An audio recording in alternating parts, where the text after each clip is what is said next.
Hello everyone, Vinayak classes Prayagraj के YouTube channel पर मैं दीप्ति सिंह आप सभी का हार्दिक स्वागत करती हूं। तो बेटा, जैसा कि आप सभी को पता है कि हम लोग प्रीवियस ईयर पेपर को सॉल्व कर रहे हैं, जिसमें से 2015 तक के पेपर को हम लोग सॉल्व कर चुके हैं। आज 2016 के पेपर को सॉल्व करेंगे।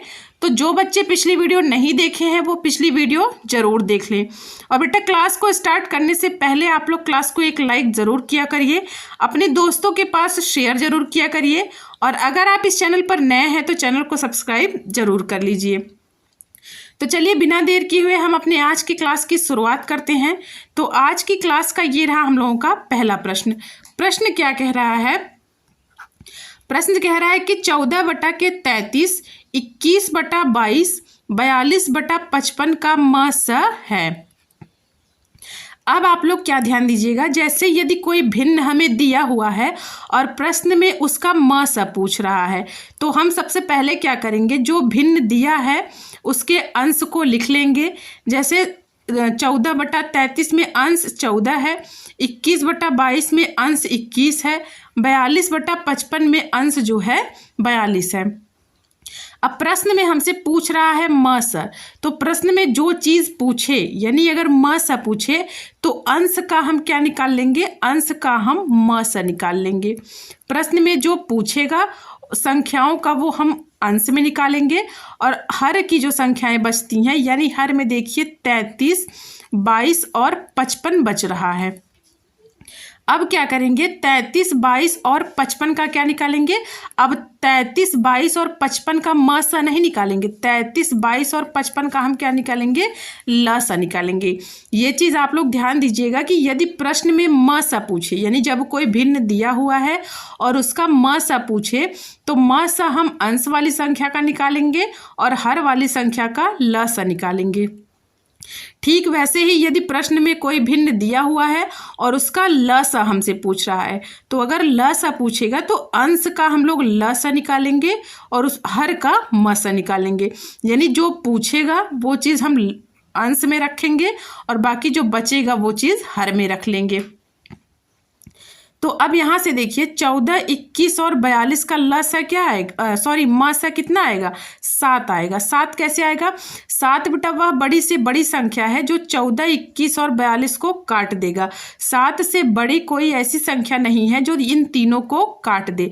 7 से ये देखिए 7 दूना के 14 और ये 7 तिया के 21 और 7 छक्के 42, यानी 7 जो है इन तीनों संख्याओं को काट दे रहा है। अब बचा नीचे हर में 33, 22 और 55।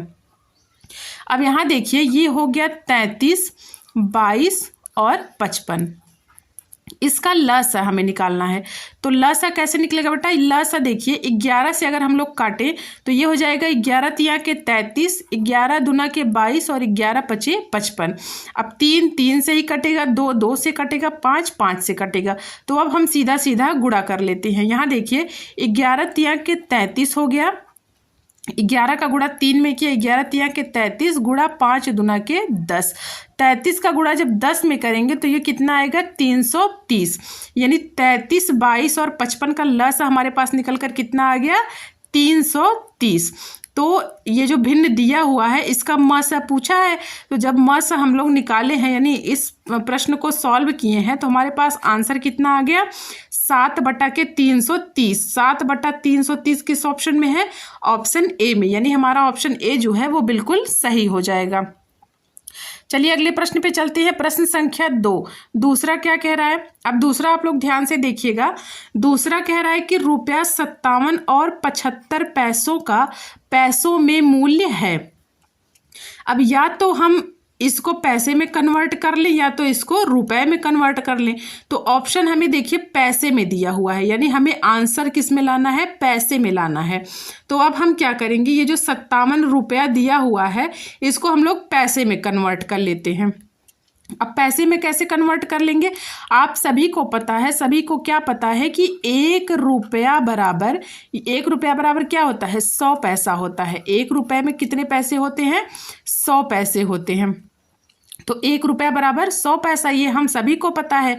अब यहाँ प्रश्न में दिया हुआ है कि 57 रुपया, तो 57 रुपये में कितने पैसे हो जाएंगे? 57 में हम लोग 100 से गुणा कर देंगे।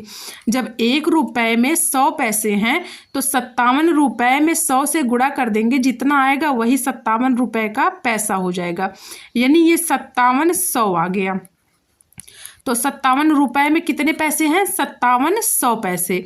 अब यहाँ से देखिए ये हो गया 5700 पैसे और प्लस 75, ये हमें प्रश्न में दिया हुआ है 75, तो 5700 में प्लस 75 पैसे जब जोड़ देंगे तो जितना आएगा वही हमारा टोटल पैसों का मूल्य हो जाएगा।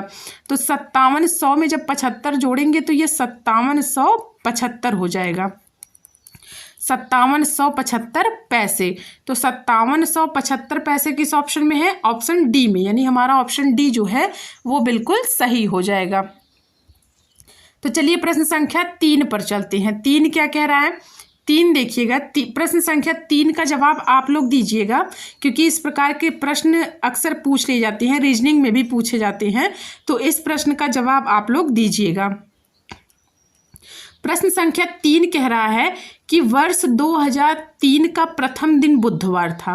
वर्ष 2003 का प्रथम दिन बुधवार था, तो 2005 का अंतिम दिन हमसे पूछ रहा है, यानी 31 दिसंबर 2005, यही हमसे पूछ रहा है प्रश्न में। तो अब इसको कैसे निकालेंगे? अब यहाँ से देखिए, यहाँ से आप लोग एक चीज़ ये देखिए कि एक साधारण वर्ष में, यानी यहाँ से देखिए ये हो गया एक साधारण वर्ष में 365 दिन होते हैं। एक साधारण वर्ष में कितने दिन होते हैं? 365 दिन होते हैं। अगर हम लोग सप्ताह में निकालें तो ये हो जाएगा 52 सप्ताह प्लस 1 दिन। अब ये कैसे आया? 52 सप्ताह प्लस 1 दिन कैसे आया? तो एक सप्ताह में कितने दिन होते हैं? 7 दिन होते हैं। एक सप्ताह में 7 दिन होते हैं, तो 365 दिन में कितने सप्ताह होंगे? 365 में 7 से भाग करिए, तो जब 7 से भाग करेंगे तो यहाँ देखिए 7 बचे 35, 36 एक बचा, 15 हुआ, 7 दूना के 14, वापस से 1 बचा, तो वही 52 सप्ताह हो गया। जो +1 यहाँ बचा था वही हमारा +1 दिन हो गया। अब आगे देखिए, आगे क्या देखना है कि यहाँ से देखिए कि एक लीप वर्ष में, एक साधारण वर्ष में तो 52 सप्ताह प्लस 1 दिन हो गया, तो एक लीप वर्ष में कितने दिन होंगे? एक लीप वर्ष में 366 दिन होते हैं। अब सप्ताह में अगर निकालना हो तो सप्ताह में आ जाएगा 52 सप्ताह प्लस 2 दिन। प्लस 2 दिन कैसे आया? क्योंकि यहाँ से देखिए 365 जब था तो 52 सप्ताह 1 दिन आया, और 366 जब हुआ तो 65 से 1 ज़्यादा हुआ, तो ये जो 1 दिन था ये हमारा 2 दिन हो गया। तो अब आगे देखिए, आगे क्या करेंगे? प्रश्न में दिया है कि वर्ष 2003 का प्रथम दिन बुधवार था, यानी इसको हम लोग लिख सकते हैं, क्या लिख सकते हैं कि 1 जनवरी 2003 को बुधवार था। ये लिख सकते हैं कि नहीं लिख सकते? लिख सकते हैं। कैसे लिख सकते हैं? वर्ष 2003 का प्रथम दिन, तो प्रथम दिन तो वही तो होता है 1 जनवरी, तो 1 जनवरी 2003 को बुधवार, ये हमें प्रश्न में दिया हुआ है। अब आगे हम क्या करेंगे? आगे हम 1 जनवरी, यानी इस प्रश्न से 1 जनवरी 2004 निकालते हैं। अब 1 जनवरी 2004 कैसे निकालेंगे? तो 1 जनवरी 2004 को ये देखिए, ये बुधवार प्लस 1 दिन होगा। अब ये कैसे होगा? तो यहाँ से देखिए एक वर्ष में 365 दिन होते हैं, यानी 52 सप्ताह प्लस 1 दिन। तो 52 सप्ताह में यदि एक सप्ताह में बुधवार है तो दूसरे सप्ताह में भी तो बुधवार आएगा उसके 7 दिन बाद।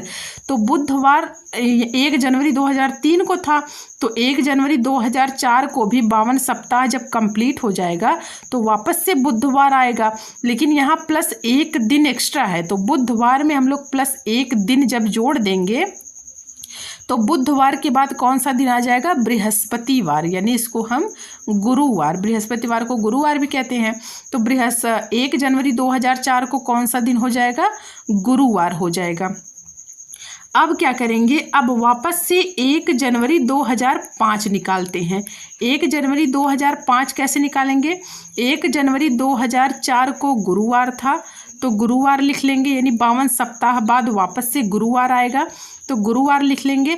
अब प्लस 1 दिन करें या 2 दिन करें, ये चीज़ आप लोग बताइएगा। तो 2004 जो है वो लीप वर्ष है। लीप वर्ष हम लोग कैसे पता करते हैं कि ये लीप वर्ष है कि साधारण वर्ष है? तो ये जो सन दिया रहता है इसमें हम लोग 4 से भाग करते हैं। यदि संख्याएं पूरी 4 से विभाजित हो जाती हैं यानी वह लीप वर्ष है, और यदि संख्याएं 4 से विभाजित नहीं होती हैं तो वो साधारण वर्ष है। तो 2004 देखिए ये 4 से पूरी तरह विभाजित हो जाएगा, यानी 2004 जो है वो लीप वर्ष है। तो 2004 का आखिरी दिन गुरुवार था, इसमें जब प्लस 2 दिन करेंगे तो वह 2005 का शुरुआत का दिन हो जाएगा। तो 2005 में गुरुवार प्लस 2 दिन, यानी गुरु के बाद प्लस 2 दिन करेंगे तो शुक्र और शनि, यानी 2 दिन बाद कौन सा दिन आ जाएगा? शनिवार आ जाएगा। तो यहाँ हम लोग शनिवार लिख लेंगे। अब हमसे 1 जनवरी 2005 नहीं पूछा है, हमसे 2005 का अंतिम दिन पूछा है। अंतिम दिन का मतलब 31 दिसंबर 2005 पूछा है। तो 31 दिसंबर 2005 न निकाल कर हम लोग वापस से निकाल ले रहे हैं कितना? 1 जनवरी 2006। अब 1 जनवरी 2006 में कौन सा दिन आएगा? यहाँ देखिए ये शनिवार है, तो 52 सप्ताह के बाद तो शनिवार ही आएगा, यानी ये शनिवार हम लोग लिख लेंगे। प्लस 1 दिन करेंगे। प्लस 1 दिन कैसे करेंगे? क्योंकि यहाँ से देखिए 2005 जो है वो एक साधारण वर्ष है, यह 4 से पूरी तरह विभाजित नहीं होगा, यानी ये एक साधारण वर्ष है। तो साधारण वर्ष में हम लोग यहाँ देखिए 1 दिन करते हैं, तो शनिवार में प्लस 1 दिन जब करेंगे तो ये कौन सा हो जाएगा बेटा? रविवार हो जाएगा, ये दिन रविवार हो जाएगा। अब हमसे 1 जनवरी 2006 नहीं, इसके 1 दिन पहले यानी 31 दिसंबर हमसे पूछ रहा है, 31 दिसंबर 2005। तो 1 जनवरी 2006 को जब रविवार था तो इसके 1 दिन पहले कौन सा दिन होगा? शनिवार, यानी 31 दिसंबर को कौन सा दिन होगा? शनिवार। शनिवार कैसे होगा? 1 जनवरी 2006 को जब रविवार है तो रविवार के 1 दिन पहले ही तो 31 दिसंबर 2005 होगा। तो 31 दिसंबर 2005 को यानी रविवार के 1 दिन पहले का दिन कौन सा है? शनिवार। तो शनिवार किस ऑप्शन में है? ऑप्शन सी में, यानी हमारा ऑप्शन सी जो है वो बिल्कुल सही हो जाएगा। तो चलिए प्रश्न संख्या 4 देखते हैं। 4 क्या कह रहा है? 4 कह रहा है कि किसी त्रिभुज की भुजाएं, प्रश्न देखिए, किसी त्रिभुज की भुजाएं क्रमशः 35 सेंटीमीटर, 54 सेंटीमीटर और 61 सेंटीमीटर हैं। इसके सबसे बड़े शीर्षाभिलंब की लंबाई बतानी है। अब हम सबसे पहले क्या करेंगे? हम सबसे पहले एक त्रिभुज बना लेते हैं। अब यहाँ से देखिए, यहाँ से हम लोग ये त्रिभुज बना रहे हैं, तो ये त्रिभुज कुछ इस तरीके से बनेगा। ये भुजा बड़ी बनेगी तो इसको हम लोग 54 सेंटीमीटर रखेंगे, इसको 61 सेंटीमीटर रखेंगे, और ये सबसे छोटी भुजा है तो इसको 35 सेंटीमीटर रखेंगे। अब यहाँ से देखिए ये हो गया ए, ये हो गया बी और ये पॉइंट हो गया सी। अब हमसे सबसे बड़े शीर्षाभिलंब की लंबाई पूछा है, तो सबसे बड़ा शीर्षाभिलंब इस त्रिभुज में कौन सा होगा? यदि हम पॉइंट ए से इस बीसी रेखाखंड पर एक लंब डाल दें और इस पॉइंट को हम डी मान लें, ए वाले पॉइंट से बीसी रेखा पर एक लंब डाल दें और उस लंब को हम लोग डी मान ले रहे हैं, यही इस त्रिभुज के सबसे बड़े शीर्षाभिलंब की लंबाई हो जाएगी। यानी एडी की लंबाई अगर हम निकाल लें तो यही लंबाई हमारी आंसर होगी। अब यहाँ से देखिए ये डी वाला पार्ट, यहाँ से ये भी 90 डिग्री हो गया और ये भी 90 डिग्री हो गया। सी से डी तक की दूरी, यानी सी से डी तक की दूरी हमने क्या मान रखा है? हमने यक्स मान रखा है। अब क्या करेंगे? अब यहाँ से आप लोग ध्यान दीजिएगा, यहाँ से त्रिभुज ए बी डी में, यानी त्रिभुज ए बी डी में तो ए बी डी में क्या हो जाएगा, यहाँ से देखिए ए बी और डी में, यहाँ ए बी और डी को ले रहे हैं। तो ए बी डी में अगर हम लोग पाइथागोरस प्रमेय लगा दें तो ये डी वाला कोण 90 डिग्री है, तो 90 डिग्री के ठीक सामने कर्ण होता है। 90 डिग्री के ठीक सामने कौन सी भुजा होती है, कर्ण वाली भुजा होती है, यानी ए बी हमारा कर्ण हो जाएगा। तो ए बी डी में हमारा पाइथागोरस जब प्रमेय लगेगा तो ये हो जाएगा ए बी स्क्वायर बराबर A D square plus B D square. इतनी चीज़ें आप लोगों को समझ में आई। त्रिभुज ए बी डी में ये डी 90 डिग्री है, तो डी के सामने की भुजा ये हमारी कर्ण हो जाएगी। तो कर्ण का वर्ग यानी ए बी का वर्ग बराबर ए डी का वर्ग प्लस बी डी का वर्ग।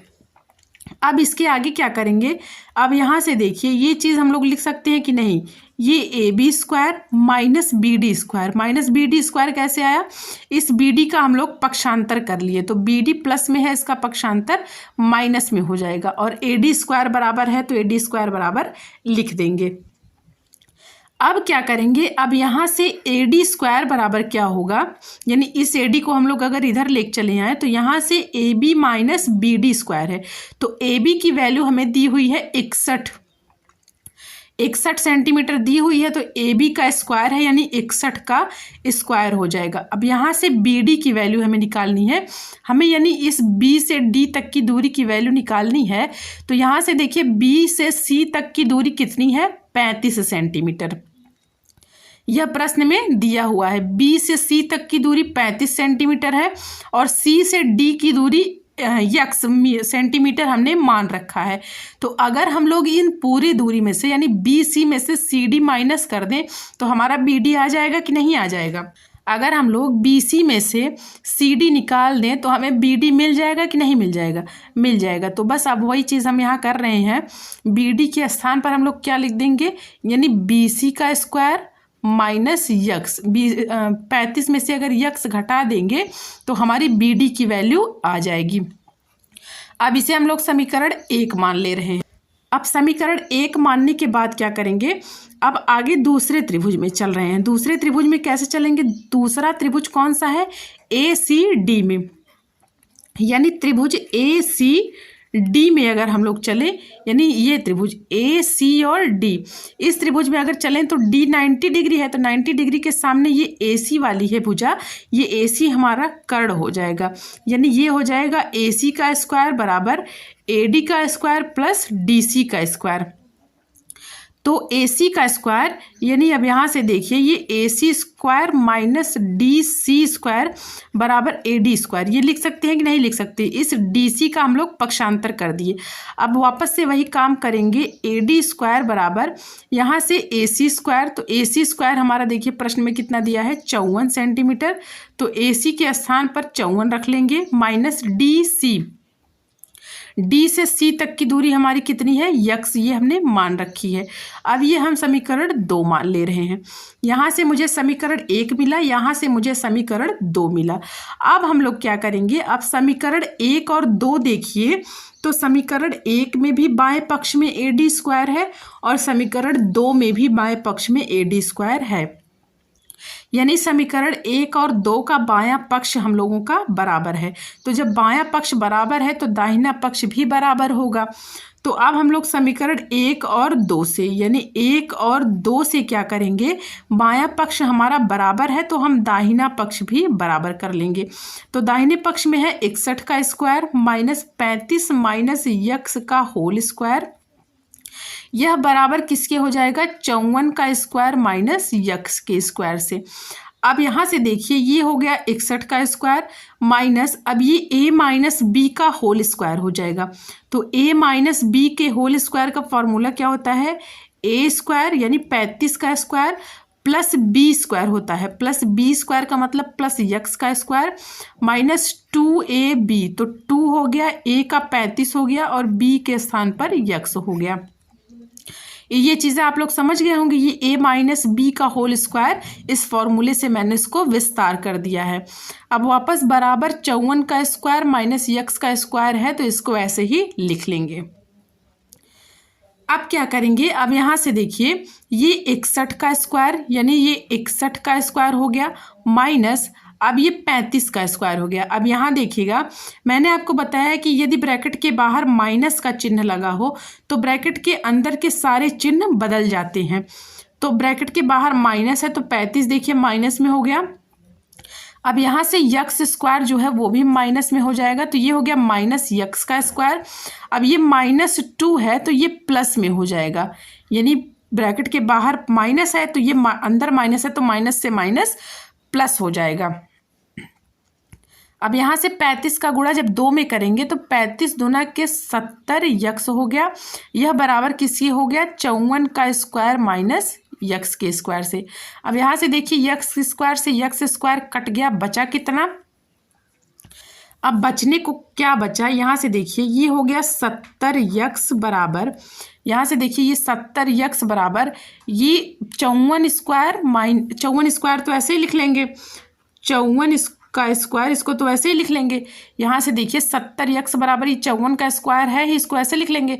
अब 61 का स्क्वायर और 35 के स्क्वायर का पक्षांतर करेंगे हम लोग, क्योंकि ये दोनों 70 के साथ हैं, तो जब इसका पक्षांतर करेंगे तो 61 देखिए प्लस में है, इसका पक्षांतर माइनस हो जाएगा, और 35 माइनस में है तो इसका पक्षांतर प्लस में हो जाएगा। अब यहाँ से 70 यक्स बराबर कितना आ गया। अब 54 का स्क्वायर अगर आप लोग करेंगे तो 54 का स्क्वायर करने के बाद 2916 आएगा। 54 का स्क्वायर का मतलब 54 गुणा 54, आप लोग करके देखिएगा 2916 आएगा। अब 61 का स्क्वायर जब आप लोग करेंगे यानी 61 गुणा 61 करेंगे तो 3721 आएगा। कितना आएगा, 3721। अब वैसे ही सेम 35 का स्क्वायर जब करेंगे यानी 35 गुणा 35 जब आप लोग करेंगे तो ये 1225 आएगा। ये सब गुणा आप लोग अपनी कॉपी में करके देखिएगा ये सब सही है या नहीं। अब यहाँ से 70 यक्स बराबर कितना आ जाएगा, ये 2916 है और ये 1225 है। इन दोनों प्लस प्लस को अगर हम लोग जोड़ लेंगे तो ये 4141 आएगा, और इसमें -3721 ये वाला माइनस कर देंगे। अब यहाँ से यक्स बराबर कितना आ जाएगा बेटा, 41 यानी 4141 में से जब 3721 माइनस करेंगे तो कितना आएगा, 420 आएगा। 420 में 70 से भाग करेंगे। अब 70 से भाग क्यों करेंगे, क्योंकि इस वाले 70 का हम लोग पक्षांतर कर दिए हैं, यक्स के साथ 70 गुणे में है, इसका पक्षांतर भाग हो जाएगा। तो 0 से 0 कटा और 7 छके 42, यानी यक्स की वैल्यू हमारे पास कितनी आ गई, 6 आ गई। जब यक्स की वैल्यू हमारे पास 6 आ गई तो अब यहाँ समीकरण 2 में अगर हम लोग यक्स की वैल्यू रख दें तो AD का मान हमें निकल कर आ जाएगा, और हमें AD की वैल्यू ही चाहिए, यानी AD की लंबाई हमसे पूछा है कि सबसे बड़े शीर्षाभिलंब की लंबाई, यानी AD की लंबाई अगर हम निकाल लें तो हमें सबसे बड़े शीर्षाभिलंब की लंबाई मिल जाएगी। अब AD की लंबाई कैसे निकलेगी, अब यहाँ से देखिए AD स्क्वायर बराबर कितना हो जाएगा, तो AD स्क्वायर बराबर 54 है, तो AD स्क्वायर बराबर 54 इसको हम लोग ऐसे लिख लेंगे, माइनस यक्स स्क्वायर है तो माइनस ये 6 का स्क्वायर लिख देंगे। यक्स की वैल्यू निकल कर आई है 6, तो यक्स के स्थान पर 6 रख देंगे। अब यहाँ से देखिए 54 का वर्ग जब वापस करेंगे, यहाँ देखिए 54 का वर्ग किए थे 2916 आया था, तो 54 का वर्ग जब करेंगे तो ये कितना आएगा, 2916, और माइनस करेंगे 6 6 के 36, यानी 6 का वर्ग करेंगे तो कितना आएगा, 36। अब 2916 में से जब 36 माइनस करेंगे तो 2880 आएगा, 2880 आएगा। AD स्क्वायर बराबर कितना आ गया, 2880, तो AD बराबर कितना आएगा, यहाँ से अगर AD की वैल्यू निकाल लें तो ये 2880 का वर्गमूल आ जाएगा। दोनों पक्षों का यदि हम वर्ग कर दें तो इस वर्ग से करड़ी कट जाएगी और ये 2880 ये हमारा रूट में चला जाएगा। तो AD बराबर कितना आ गया, 2880। तो AD बराबर कितना आ जाएगा, वापस से इसको जब आप लोग इसका वर्गमूल निकालेंगे 2880 का, तो इसका वर्गमूल आएगा 24√5 सेंटीमीटर। तो AD की लंबाई हमारे पास कितनी आ गई, 24√5। तो अब यहाँ से 2880 का वर्गमूल आप लोग सोच रहे होंगे कैसे 24√5 आ गया। तो यहाँ मैं आपको करके दिखा रही हूँ। ये देखिए, जैसे ये 2880 है, इसका अगर हम लोग वर्गमूल निकालें तो ये पहले 2 से काटिए। 2 एक कर्नम 2, 2 चौके 8, 2 चौके 8, 2 ये 0 है, इसको उतार लेंगे। वापस 2 से काटेंगे, 2 सत्ते 14, 2 दूना के 4, 0 उतार लेंगे। वापस 2 से काटेंगे, 2 तिया के 6, 2 छके 12, ये 0 लिख लेंगे। फिर 2 से काटेंगे, 2 एक कर्नम 2, 2 अठे 16, 2 उतारेंगे। वापस से ये 2 नवा के 18 हो जाएगा। फिर 2 से काटेंगे तो 2 चौके 8 और 2 पंचे 10। अब ये 2 से नहीं कटेगा, अब ये 3 से कटेगा। 3 एक कर्नम 3, 3 पचे 15, वापस 3 से कटेगा, 3 पचे 15। अब 5 ये खुद से कटेगा एक बार में। अब यहाँ से देखिए, वर्गमूल में हमेशा जोड़ा बनता है, तो जोड़ा बनाइए। यहाँ से 2 2 का एक जोड़ा बन गया, यहाँ से 2 2 का एक जोड़ा बन गया, यहाँ से 2 2 का एक जोड़ा बन गया, और यहाँ से 3 3 का एक जोड़ा बन गया। तो हर जोड़े में से हम लोग एक एक संख्या लेते हैं, यानी 1 2 यहाँ से, 1 2 यहाँ से, 1 2 यहाँ से। 3 बार 2 हो गया, 1 2 3, 3 बार 2 हो गया। 3 का एक जोड़ा है तो एक बार 3 ले लेंगे, और ये 5 अकेले है, इसका जोड़ा नहीं बना है, तो ये गुणा, इसको हम लोग √5 लिखेंगे। इसका जोड़ा नहीं बना है तो इसका वर्गमूल अभी बचा है करने को, तो ये रूट में 5 हो जाएगा। अब यहाँ से देखिए, 2 दूना 4 दूना 8, तिया के 24, 24 तो ऐसे ही लिख लेंगे, और √5 इंटू √5 है तो इंटू √5 हम लोग लिख लेंगे। अब यहाँ से देखिए, 2880 को जब हम लोग हल किए हैं तो कितना आया, 24√5। तो 24√5 किस ऑप्शन में है, ऑप्शन बी में। तो बी हमारा आंसर जो है वो बिल्कुल सही हो जाएगा। चलिए प्रश्न संख्या 5 पर चलते हैं। 5 क्या कह रहा है? 5 देखिए, 5 कह रहा है कि संख्या 3 के पावर 99 माइनस 3 के पावर 50 के इकाई अंक स्थान का अंक है। अब यहाँ से क्या करेंगे, अब यहाँ से 3 के पावर 99 है, तो 3 के पावर 99 का गुणा करेंगे, यानी 3 गुणा 3 गुणा 3 गुणा 99 बार करें, तो ये काफ़ी मुश्किल काम हो जाएगा।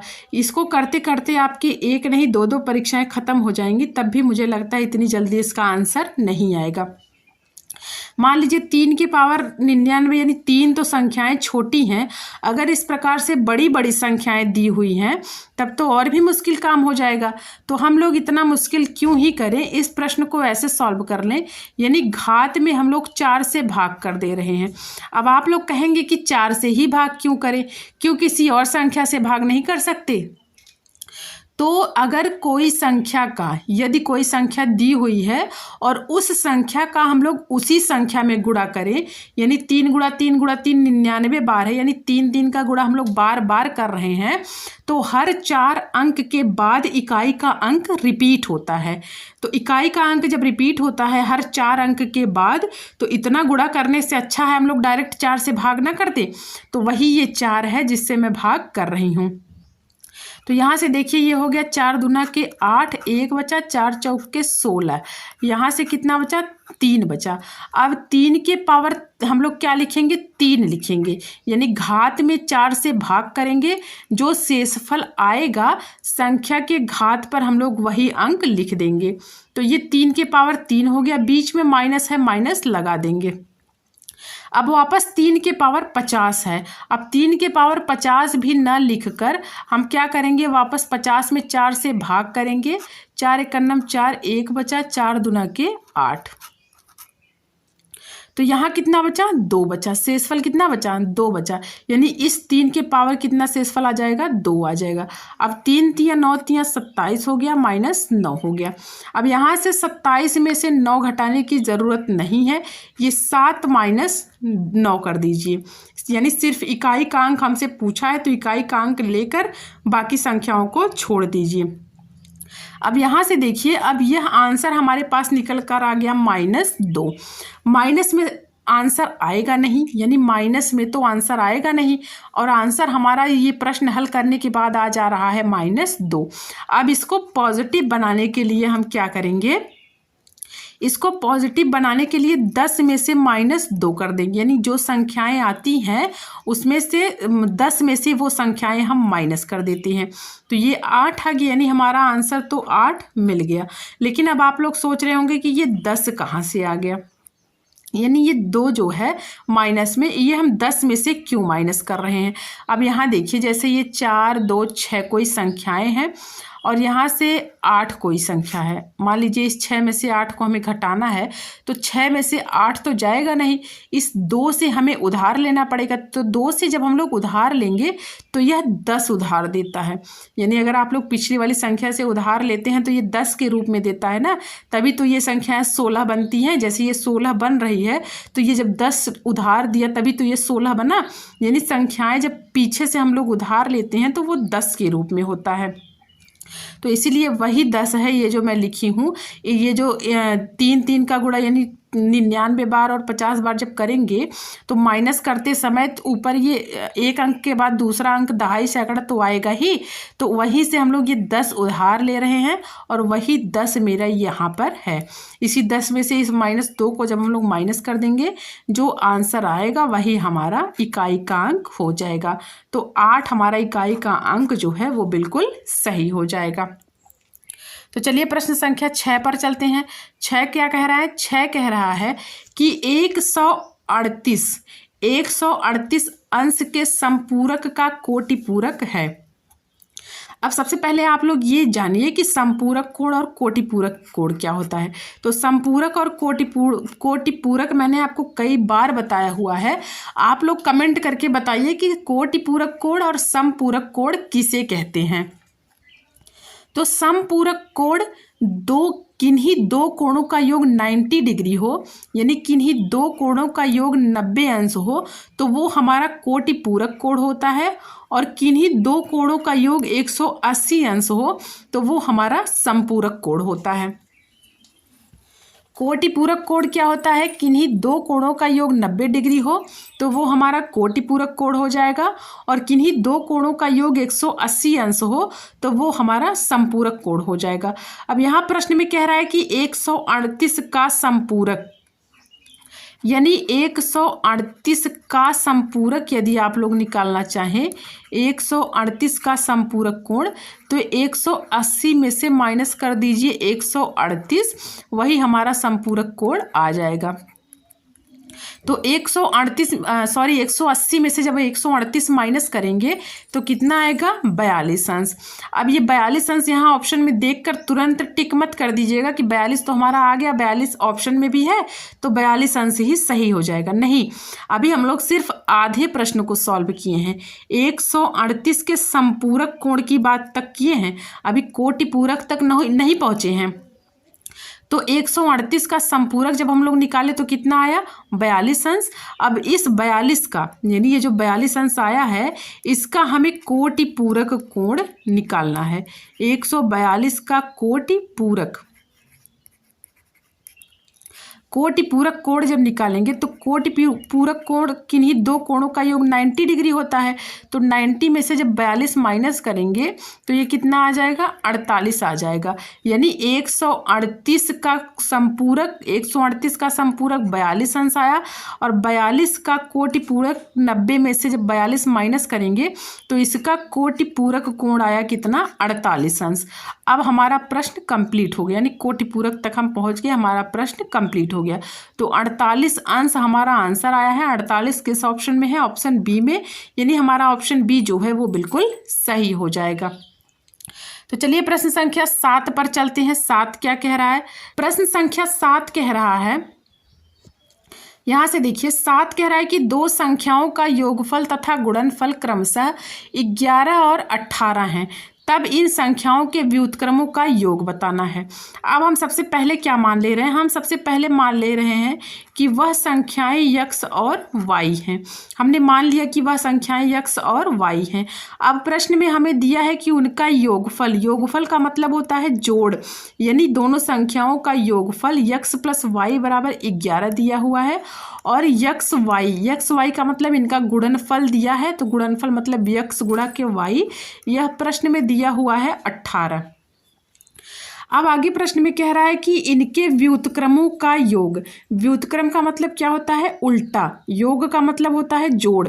यानी ये जो संख्याएं दी हुई हैं यक्स और वाई, इसको जब हम लोग उल्टा कर देंगे यानी उलट कर लिख देंगे तो यह 1/, के रूप में आ जाएंगी। यानी यक्स का उल्टा हो जाएगा 1/x और वाई का उल्टा हो जाएगा 1/y। प्लस क्यों किए हैं? क्योंकि प्रश्न में दिया हुआ है कि इसका योग पूछ रहा है। बस अब कुछ करना है नहीं, इस भिन्न को सॉल्व करिए। यक्स वाई का एलसीएम यक्स वाई आएगा, हर का भाग हर में, यक्स से यक्स कटा बचा कितना? वाई, प्लस वाई से वाई कटा बचा कितना? यक्स बचा। अब इसको आप लोग यक्स प्लस वाई लिख सकते हैं, लिख सकते हैं, क्योंकि दोनों संख्याएं प्लस में है तो अगल बगल करेंगे कोई फर्क पड़ेगा नहीं।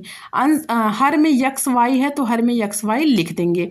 अब यक्स प्लस वाई की वैल्यू आई है 11 और यक्स वाई की वैल्यू हमें मिली है 18। यह प्रश्न में बता दिया है। तो 11/18 हमारा आंसर आ गया। 11/18 किस ऑप्शन में है? ऑप्शन बी में। यानी हमारा ऑप्शन बी जो है वो बिल्कुल सही हो जाएगा। तो चलिए अगले प्रश्न पे चलते हैं। प्रश्न संख्या 8। 8 क्या कह रहा है? 8 कह रहा है कि संलग्न चित्र में रेखाखंड यक्स वाई। अब यक्स वाई रेखाखंड कहाँ है? यहाँ देखिए, यानी ये यक्स से वाई तक की दूरी ये हमारी दी हुई है प्रश्न में कि यक्स वाई जो है त्रिभुज त्रिभुज ABC की भुजा AC के समांतर है। यानी ये जो यक्स वाई वाली रेखा है यह AC के समांतर है, AC के समांतर है। आगे कह रहा है कि त्रिभुज ABC को 2 बराबर क्षेत्रफल वाले भागों में विभाजित करता है। प्रश्न के कहने का मतलब ये है कि ये जो त्रिभुज ABC यानी ये जो बड़ा वाला त्रिभुज है यह 2 बराबर क्षेत्रफल वाले भागों में विभाजित कर रहा है। यानी ये जो त्रिभुज AXY है यानी ये वाला त्रिभुज इस वाले चतुर्भुज के क्षेत्रफल के बराबर है। ये चीज़ मैं आपको लिख के बता दे रही हूँ। लिख कर क्या बता दे रही हूँ? त्रिभुज BXY यानी BXY का क्षेत्रफल, यह प्रश्न में दिया हुआ है कि BXY का क्षेत्रफल चतुर्भुज AXYC के बराबर है, के क्षेत्रफल का के बराबर है। प्रश्न में दिया है कि ये त्रिभुज इस चतुर्भुज के क्षेत्रफल के बराबर है। अब क्या करेंगे? अब यहाँ से BXY यानी ये BXY जो है ये इस बड़े वाले त्रिभुज ABC का समरूप है। ये BXY जो है वो ABC का समरूप है। तो समरूपता के नियम से क्या हो जाएगा? समरूपता के नियम से हो जाएगा बेटा त्रिभुज के भुजाओं का अनुपात जो है, त्रिभुज के भुजाओं के अनुपात का वर्ग, यानी ये जो त्रिभुज है छोटा वाला और ये बड़ा वाला, इन दोनों के भुजाओं का अनुपात। अब बड़े वाले में क्या है? AB है और छोटा वाला क्या है? XB है। यानी अगर ये हम लोग लिख लें दोनों का अनुपात तो XB/AB का अनुपात, इनके अनुपात का वर्ग बराबर किसके है? क्षेत्रफल की, यानी इनके क्षेत्रफल के अनुपात की। तो अब यहाँ से देखिए ये जो छोटा वाला त्रिभुज है यानी BXY, ये जो छोटा वाला त्रिभुज है ये बड़े वाले त्रिभुज का आधा है कि नहीं? यानी इस छोटे वाले से 2 गुना बड़ा वाला है। अगर इसके ये त्रिभुज 1 है तो ये बड़ा वाला त्रिभुज 2 हो जाएगा। तो XB अगर हम 1 मान लें तो बड़ा वाला कितना हो जाएगा? 2 हो जाएगा। अब क्या करेंगे? अब बस यही दोनों पक्षों का वर्ग ले रहे हैं तो वर्ग से स्क्वायर कट कर ये XB/AB हो जाएगा बराबर 1/2 का जब वर्ग करेंगे तो 1/करड़ी में 2 आ जाएगा। 1 का वर्ग 1 ही होगा और ये करड़ी में 2 हो जाएगा। अब यहाँ से हम लोग क्या करेंगे? ये XB/AB में से यदि 1 माइनस कर दें और बराबर दाहिने पक्ष में भी 1 माइनस कर दे 1/करड़ी में 2 में से, तो कोई फर्क नहीं पड़ेगा क्योंकि 1 से 1 कट जाएगा, बाकी संख्याएं वही बच जाएंगी सेम टू सेम। तो 1 माइनस कर दिए दाहिने पक्ष में भी और 1 माइनस कर दिए बाएं पक्ष में भी। अब यहाँ से एलसीएम ले लेंगे बाएं पक्ष में, इसका एलसीएम AB आ जाएगा और यहाँ से देखिए 1/1 लिख सकते हैं यहाँ भी और यहाँ भी। हर का भाग हर में, यानी 1 का भाग AB में करेंगे तो AB बार जाएगा और AB का गुणा 1 में करेंगे तो AB आएगा, माइनस XB आएगा, AB से AB कट जाएगा, XB आएगा बराबर करड़ी में 2 इसका एलसीएम होगा। 1 का भाग करड़ी में 2 में करेंगे तो करड़ी में 2, करड़ी में 2 का गुणा 1 में करेंगे तो करड़ी में 2 आएगा माइनस करड़ी में 2 से ये करड़ी में 2 कट गया, बचा कितना, 1 बचा। अब आगे क्या करेंगे, अब यहाँ से देखिए ये करड़ी में 2 - 1 है बटा करड़ी में 2 है। इस वाली संख्या में ऊपर करड़ी में 2 से गुणा और नीचे करड़ी में 2 से गुणा कर सकते हैं कि नहीं कर सकते हैं? कर सकते हैं, क्योंकि करड़ी में 2 से करड़ी में 2 कट जाएगा तो बचेगा यही संख्या। अब हम लोग क्या किए, करड़ी में 2 से अंश और हर में गुणा कर दिए। अब यहाँ से देखिए AB माइनस यक्स बी है। यहाँ से देखिए इस फिगर में ये AB जो रेखा है, ये जो AB भुजा है, इसमें से अगर हम लोग ये यक्स बी निकाल दें तो हमें AX मिल जाएगा कि नहीं मिल जाएगा। इस बड़ी वाली भुजा में से यदि BX निकाल दें तो AX हमें मिलेगा कि नहीं मिलेगा, बिल्कुल मिल जाएगा।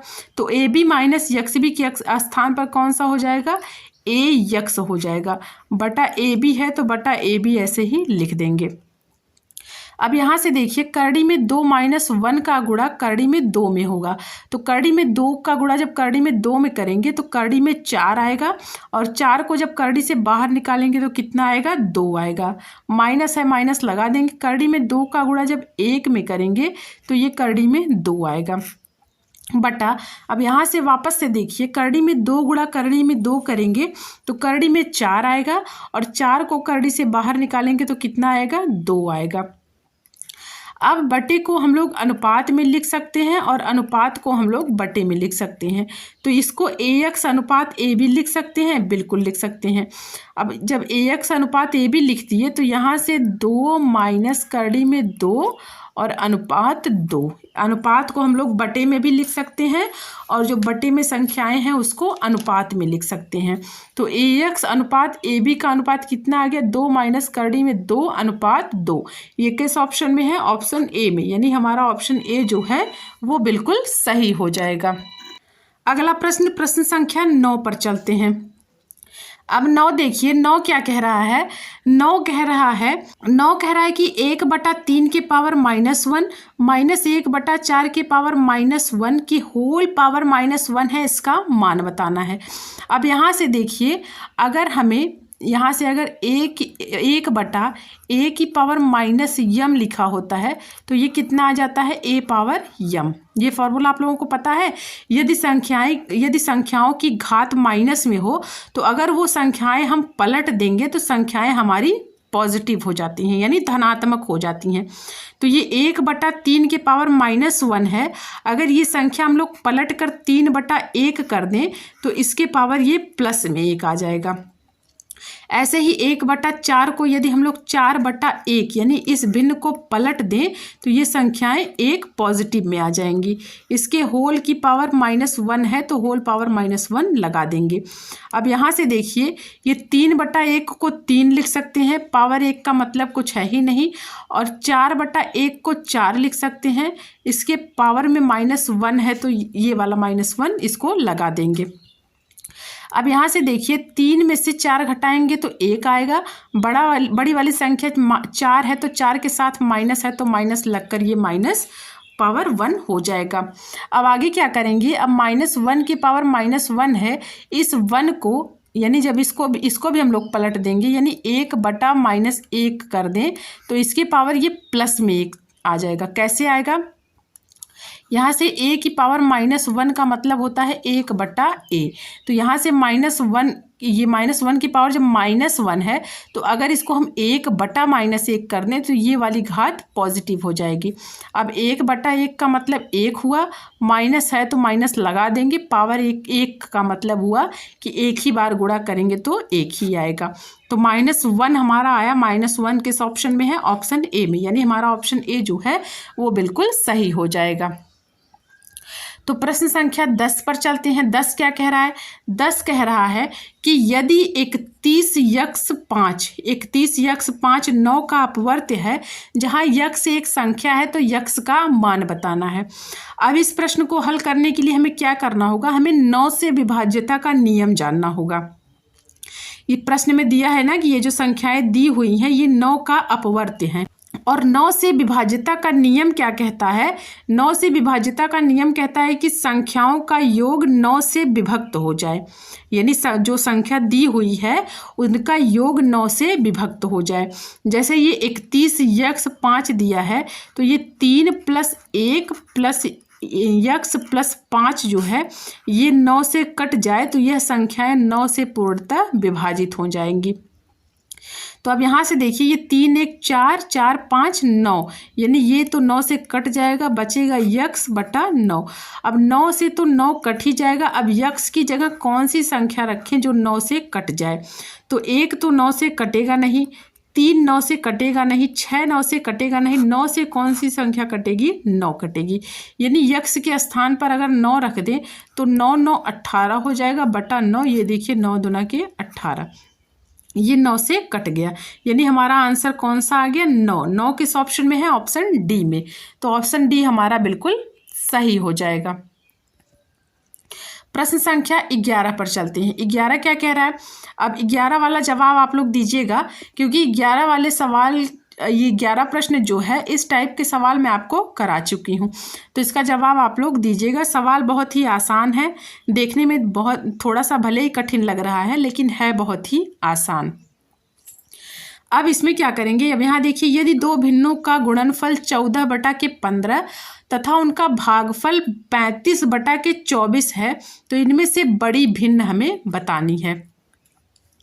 अब हम सबसे पहले मान ले रहे हैं, हम सबसे पहले मान लिए कि वो जो भिन्न है, हमने मान लिया कि वो भिन्न x बटा y और a बटा b है।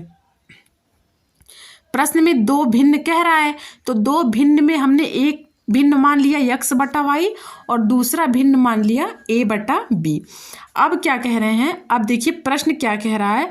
प्रश्न कह रहा है कि दोनों भिन्नों का गुणनफल, यानी ये x बटा y गुणा a बटा b, दोनों भिन्नों का गुणनफल कितना है? 14 बटा के 15।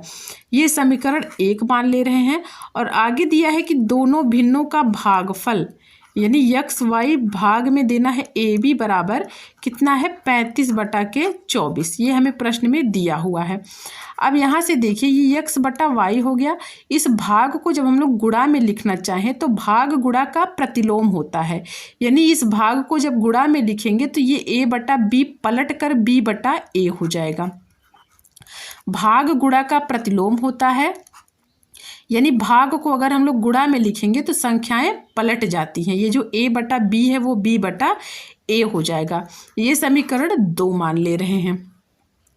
अब क्या करेंगे? अब समीकरण 1 में गुणा कर दे रहे हैं समीकरण 2 से। तो गुणा कैसे करेंगे? बाएं पक्ष का गुणा बाएं पक्ष में, दाहिने पक्ष का गुणा दाहिने पक्ष में। तो जब बाएं पक्ष का गुणा बाएं में करेंगे तो ये देखिए बायां पक्ष x बटा y गुणा a बटा b, ये समीकरण 1 से है। अब गुणा करेंगे समीकरण b के बाएं पक्ष से, तो b में क्या है? x बटा y गुणा b बटा a बराबर समीकरण 1 का दाहिना पक्ष है 14 बटा के 15 गुणा 35 बटा के 24। ये समीकरण 2 का बायां पक्ष है, सॉरी दाहिना पक्ष है। अब क्या करेंगे? अब यहाँ से देखिए a से a कट गया, b से b कट गया। अब बचा कितना? अब यहाँ से x स्क्वायर बटे y स्क्वायर बचा। x स्क्वायर बटे y स्क्वायर कैसे आया? यहाँ से x का गुणा x में करेंगे तो x स्क्वायर, y का गुणा y में करेंगे तो y स्क्वायर। अब यहाँ देखिए ये 5 तियाँ के 15 हो गया और 5 सत्ते 35 हो गया, 2 सत्ते 14 हो गया और 2 एक नम 2, 2 दूना के 4, 12 दूना के 24 हो गया। अब यहाँ अंश में देखिए 7 गुणा 7 यानी 7 सत्ते 49 बचा और नीचे 12 तियाँ के 36। अब ये 49 जो है वो 7 का वर्ग है और 36 जो है वो 6 का वर्ग है। तो x स्क्वायर बटे y स्क्वायर ये आ जाएगा 7 का वर्ग बटे 6 का वर्ग। तो वर्ग से वर्ग हटा x y बराबर कितना बचा? 7 सत्ते 49 बटे 6 6 के 36। अगर आप लोग इसे दशमलव में निकालना चाहें तो 6 कन्नम 6, 10 वापस 6 कन्नम 6, 7 बटा 6 को जब हम लोग हल करेंगे तो कितना आएगा? 1.1 1 आएगा। अब क्या कर रहे हैं, अब समीकरण 1 में देखिए यक्स वाई की वैल्यू निकल कर आ गई हमारे पास 7/6। अगर यहाँ यक्स वाई की वैल्यू हम लोग 7/6 रख दें तो ए बी की वैल्यू हमें निकल कर आ जाएगी। तो यक्स वाई की जगह हम लोग लिख दे रहे हैं 7/6 गुणा, यहाँ से ए बी की वैल्यू हमें निकालनी है और ये हो गया 14/15। अब यहाँ से अगर a बाई बी निकालना चाहें तो ये 14/15 इसको ऐसे लिख लेंगे। अब इस 7/6 का पक्षांतर करेंगे तो 7/6 ए बी के साथ गुणे में है, इसका पक्षांतर भाग होता है, यानी इसका पक्षांतर क्या होगा, भाग होगा। और भाग गुणा का प्रतिलोम होता है, यानी जब इस संख्या को हम लोग भाग में न लिखकर यदि गुणा में लिखे तो ये भिन्न पलट जाएगा, यानी ये जो 7/6 है ये कितना हो जाएगा, ये 6/7 हो जाएगा।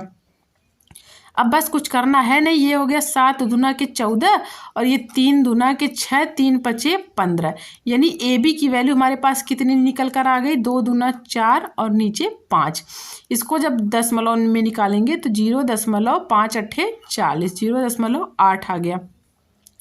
अब हमसे प्रश्न में पूछा है कि सबसे बड़ी भिन्न हमारे पास 2 थी, एक थी x/y जिसकी वैल्यू हमारे पास निकल कर आई है 1.1 यानी 7/6, और दूसरी भिन्न हमारे पास है a/b जिसकी वैल्यू निकल कर आई है 0.8 यानी 4/5। इसमें से हमसे बड़ी भिन्न पूछा है तो बड़ी भिन्न देखिए 1.1 है, यानी x/y हमारी बड़ी भिन्न है और a/b हमारी छोटी भिन्न है। तो x/y का मान कितना है, 7/6। तो 7/6 किस ऑप्शन में है, ऑप्शन बी में, यानी हमारा ऑप्शन बी जो है वो बिल्कुल सही हो जाएगा। तो चलिए अगले प्रश्न पे चलते हैं, प्रश्न संख्या 12 पर।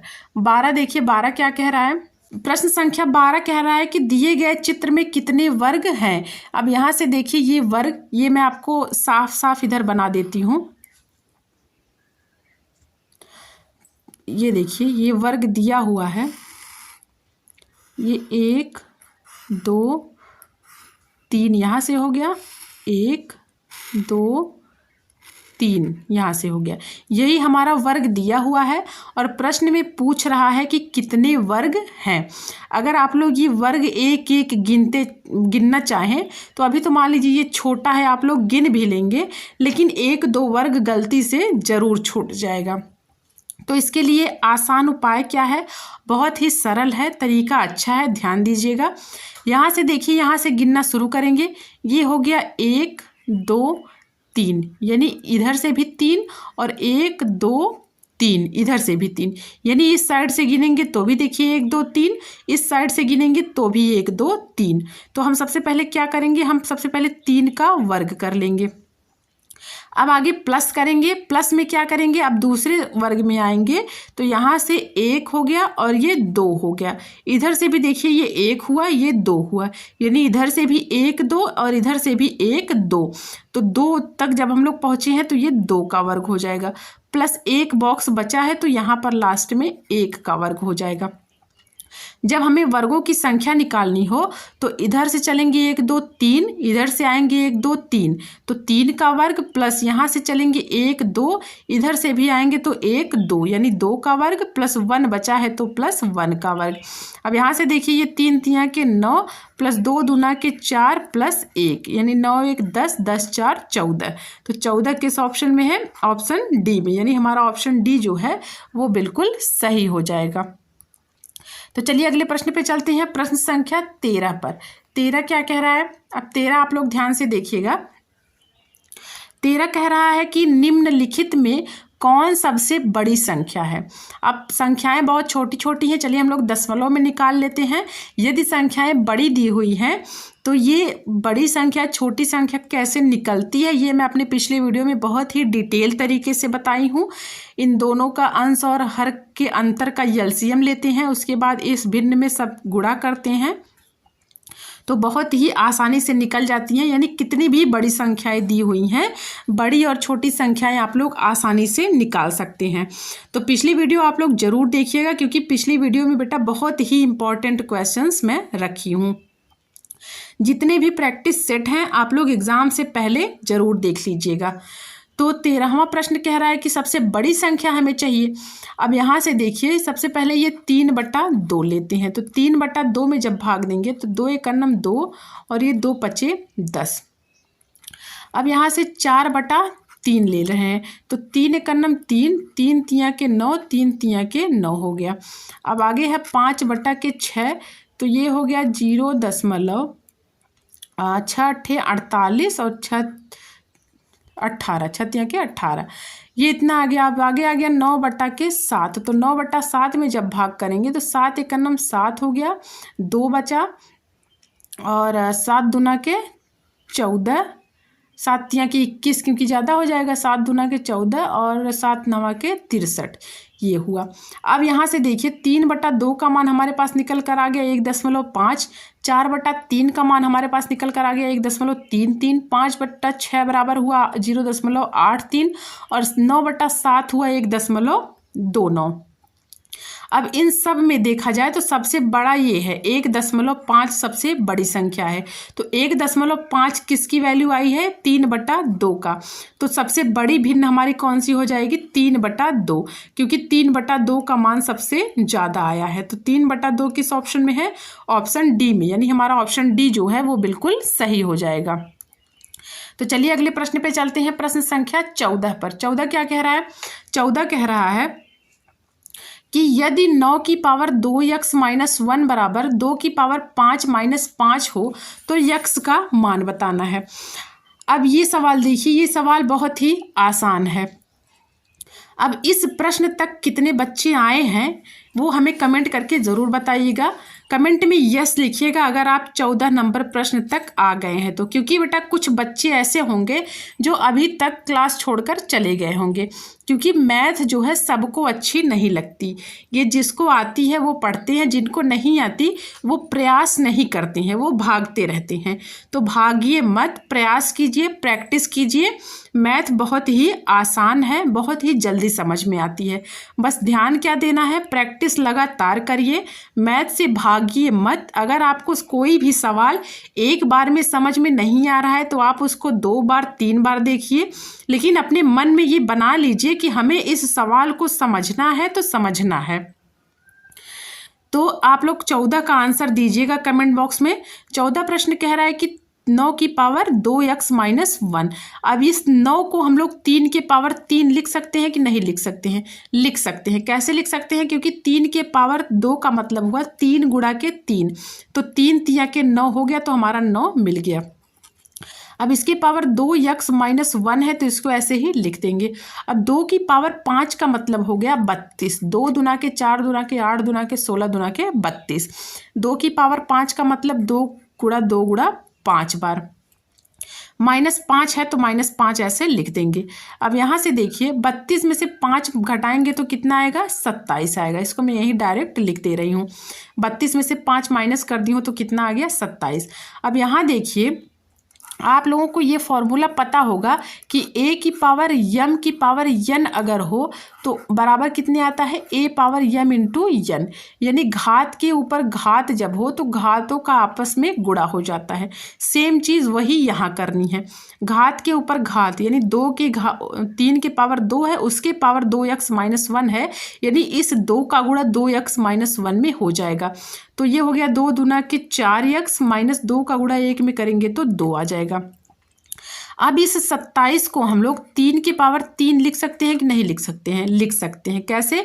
3 तिया 9 तिया 27, यानी 3 गुणा 3 गुणा 3 जब करेंगे तो 3 तिया के 9, 9 तिया के 27। अब यहाँ देखिए दोनों पक्षों का आधार समान हो गया, यानी बाएं पक्ष में भी 3 है और दाहिने पक्ष में भी 3 है। अब हम लोग क्या करेंगे? यदि दोनों पक्षों का आधार समान है तो हम घात की तुलना कर लेंगे। घात की तुलना कैसे करेंगे? ये 4x - 2 बराबर 3 हो जाएगा। तब 4x बराबर कितना हुआ? 3 हुआ, प्लस 2, इस 2 का हम लोग पक्षांतर किए तो प्लस 2 आ गया।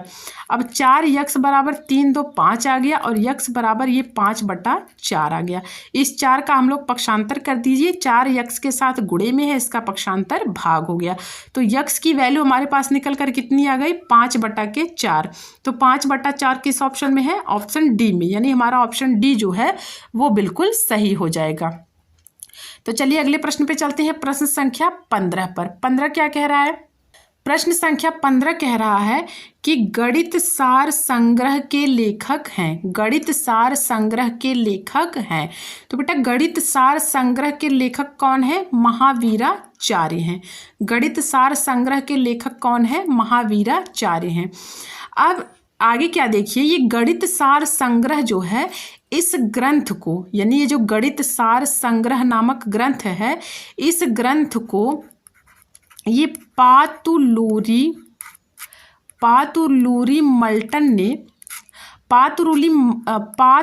मल्टन ने तेलुगु भाषा में सार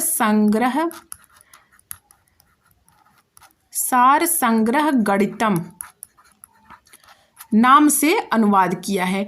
इस ग्रंथ का, ये जो गणित सार संग्रह नामक ग्रंथ है, इस ग्रंथ का पातुलूरी मल्टन ने तेलुगु में सार संग्रह गणितम नाम से अनुवाद किया है। अब बात कर लेते हैं आर्यभट्ट की। तो आर्यभट्ट का सबसे प्रमुख ग्रंथ आर्यभट्टीय कौन सा है? आर्यभट्टीय। आर्यभट्ट का सबसे प्रमुख ग्रंथ आर्यभट्टीय है। इनका एक ग्रंथ 10 गीतिका है। ये चीज़ें आप लोग नोट डाउन करके रख लीजिएगा, क्योंकि परीक्षा में जरूरी नहीं है कि यही प्रश्न वापस से रिपीट हो जाए कि गणित सार संग्रह के लेखक कौन है। आर्यभट्ट के बारे में भी पूछ लिया जा सकता है, भास्कराचार्य, ब्रह्मगुप्त, इन सब के बारे में आप लोग ये चीज़ें नोट डाउन कर लीजिए, क्योंकि अगर किसी के भी बारे में पूछे तो आप लोग आसानी से जवाब दे पाएँ। अब भास्कराचार्य की बात कर लें तो भास्कराचार्य सिद्धांत शिरोमणि,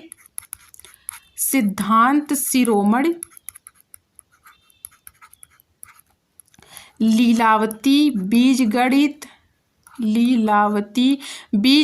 ग्रह गणिताध्याय, गोलाध्याय, ये सभी भास्कराचार्य के ग्रंथ हैं।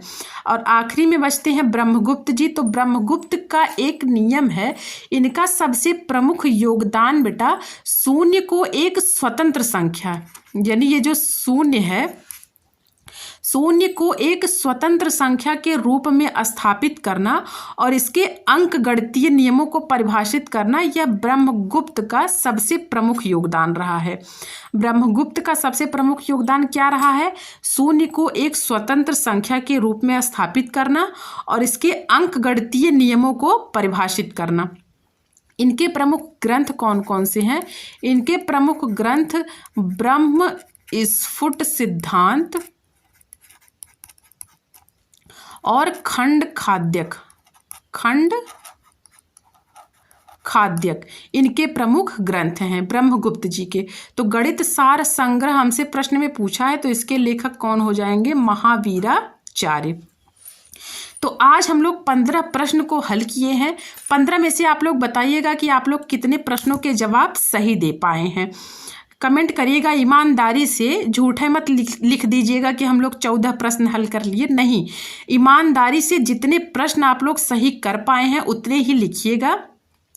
और आप लोग कमेंट करके ज़रूर बताइएगा कि आपको मेरी क्लास कैसी लगती है।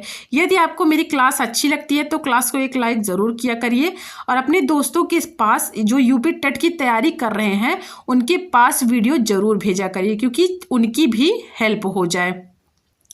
और अगर आप इस चैनल पर नए हैं तो चैनल को भी सब्सक्राइब जरूर कर लीजिए, ताकि जब विनायक क्लासेस प्रयागराज के यूट्यूब चैनल पर अगली वीडियो अपलोड हो तो उसका नोटिफिकेशन आपको सबसे पहले मिल जाए।